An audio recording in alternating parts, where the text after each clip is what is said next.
Right, Scotland v Czech Republic, Group D game. Some of England's rivals for the group.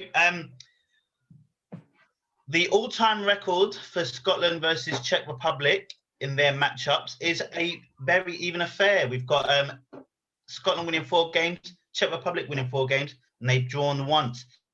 This is Scotland's first foray in the Euros for over 25 years. Can you believe it? Weird number. I know it should be an even number, but we all know what's going on here. The only thing that I know about Scotland is that they've got 2 great left backs and they look to play them all at once. I don't know if they'll do that. I have no idea whether Scotland will do well in this competition. I know, Danny, you quite like Scotland,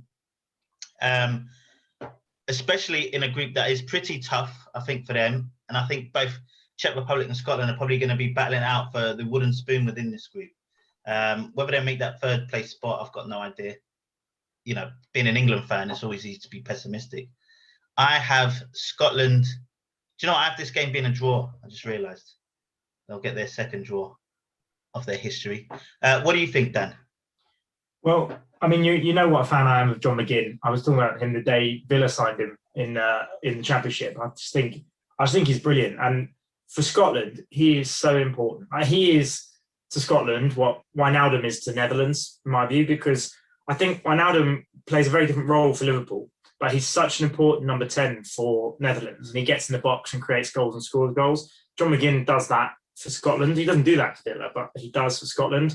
As I said, he scored the same amount of goals as Lukaku in the qualifiers, John McGinn. Right? It just tells you how good he was doing. But I'm actually quite excited by this Scotland team because they couldn't believe their luck when Che Adams decided to announce he was going to play for Scotland, because that was exactly what they needed. They needed a decent finisher, a bit of pace up front. You mentioned the left backs, Tierney and Robertson. Obviously, they've got 2 left backs that would basically fit into pretty much most teams in the tournament. The difference is, I think if Steve Clarke does it right, I think he'll play 5 at the back. Maybe not against Czech Republic. I think they might be a bit more attacking because I think they can go for it. Against most teams, they'll play 5 at the back. Tierney will be the left centre back. Robertson will be the left wing back, and that is how they've played, and that works really well for them. It's a really strong left side as well. Tierney played in midfield the other day as well. I found that really strange. They've played Tierney and Robertson everywhere. I've seen them both play left wing, left forward, like everywhere, because they're the 2 best players. Of course, you're going to put them in your team. But I think when it comes to the big games, and I wouldn't say Czech Republic is a big game. I think they can beat Czech Republic. I think they'll look at someone like an England and a Croatia, and I think they'll do their 5 at the back like they were doing in the qualifiers, and they'll be solid. They've been playing Scott McTominay at centre back. I mean, they are light at centre back, but you look at some of their players, Callum McGregor. They've got some real decent quality players. And Brian Jack's a good team. Brian Jack's a good player. Brian Jack's a good player. Yeah, and also they've got Ryan Fraser, who can play on the other wing back. So it's not. And when you've got Che Adams and Lyndon, what's his name at the front, who's been getting some goals recently. Lyndon Gooch. No, not Lyndon Gooch. You can't remember his name. But they're not going to win the tournament. They're not going to win the group. But I would like to think Scotland have a very good chance. I think Steve Clarke's a good manager. I think they've got a very good chance of beating this Czech side and finishing 3rd. And I also think they've got a slim chance. They'll definitely give us a game, sure, but I think they've got a slim chance of giving Croatia a game as well. So I think people will be a bit surprised by Scotland. For me, this Czech Republic team is poor. It's really weak. I mean, I know they've got Kufal and Souček, the West Ham boys, but this is a poor Czech Republic team. And if they don't get a hammering, then there's something wrong. I mean, obviously, we're going to now lose to them in England, but I really think Scotland win this game. I really do. Well, to be fair, I mean, it's one of the few teams that they're going to have a home field advantage. Like, do you know if they're going to let fans in Scotland? I don't know if it's different than England, but because they're playing in Hampton Park. If it's up to Nicola Sturgeon, probably not. Stick to sports. Yeah. Boy, what do you reckon? So do you know what? I agree with Danny. I do really, really like this Scotland team. I think they're a really likable bunch of guys as well. I think I love John McGinn. I love Tierney. I like Andy Robertson. The one thing I will say that I've always felt like Scotland lack is I know that Che Adams will get them goals, but I feel they lack like a focal point up front. You know, like an out and out number 9 who you can play early balls into, and then you can feed off. Like that's who Lyndon Dykes. That's Lyndon Dykes is his name. He's been doing that, and he's probably not going to get many goals, but he is pretty good at doing that, as playing as the number 9. And Che Adams has been playing off him. Yeah, I know. I think they'll play really 2 up top with those two being little, and I think that'll work. I really like Che Adams playing in and around the bigger striker. I just haven't seen enough of Lyndon Dykes to say whether he's definitely going to be that guy. Like I can remember like Scotland, you know, like McBurney's been given his chance up there. Lee Griffiths played a fair bit. You know, like they've just chopped and changed for so many years trying to find that sort of consistent pairing. And I think if Scotland have problems, it's at both ends of the pitch. I think in the middle they're really good, and I haven't seen enough of their current pairing. But I love Che Adams. I think he's a really good player. Like you know, we haven't even talked about as well. There's Billy Gilmore, of course, who's got his first call up, who's showing a lot of promise. Quality player. James Forrest is probably one of the best players in the Scottish League. And then there's Stuart Armstrong, who's plays alongside Ward Prowse at Southampton. They've got some real strength and depth in midfield, but as you say, I think they've just got weaknesses. They've got holes where they're just centre back in their weak. So have this Czech team. I mean, they've got. I'm just having a look now. They've got the lad who plays for Verona in the middle of midfield. Now, Verona surprised a lot of people in Italy this year. They were nowhere near as bad as people thought they were going to be. I'll get his name in a second.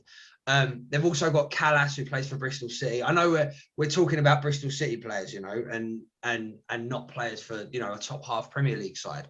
But one player that I think people should be looking out for is Jakub Jankto, who plays for Sampdoria.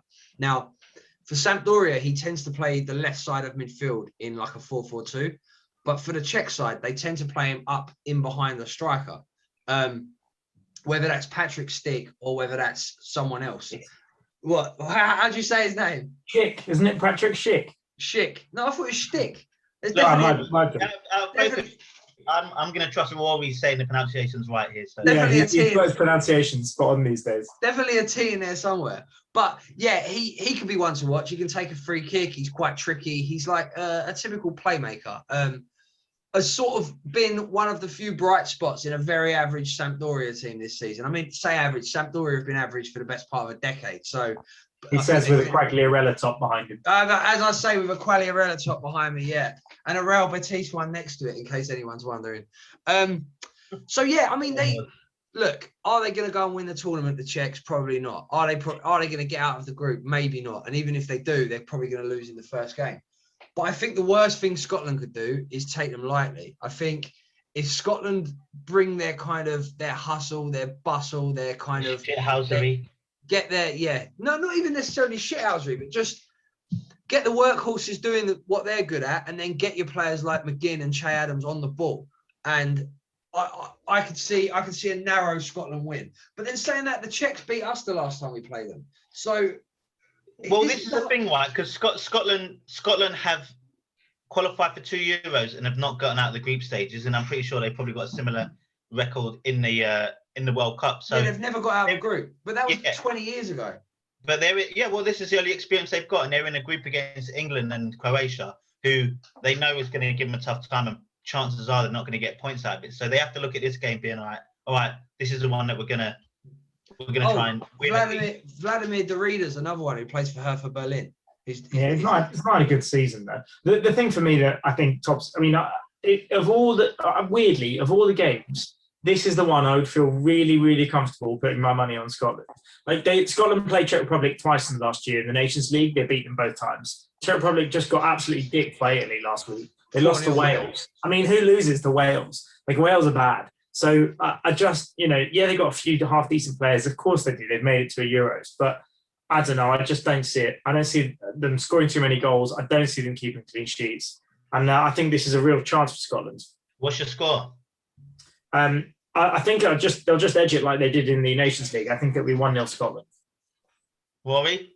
Do you know what? I was going to go for a draw, but Danny's actually changed my mind. I think I'll go 2-0 Scotland.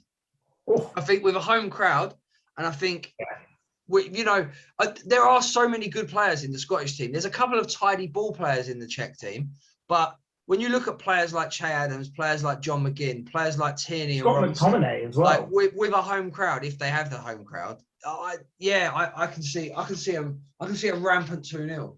Also, I know that the feeling's not mutual between them and us, but I love Scotland. Like, I think it's a great place. I think it's a great game.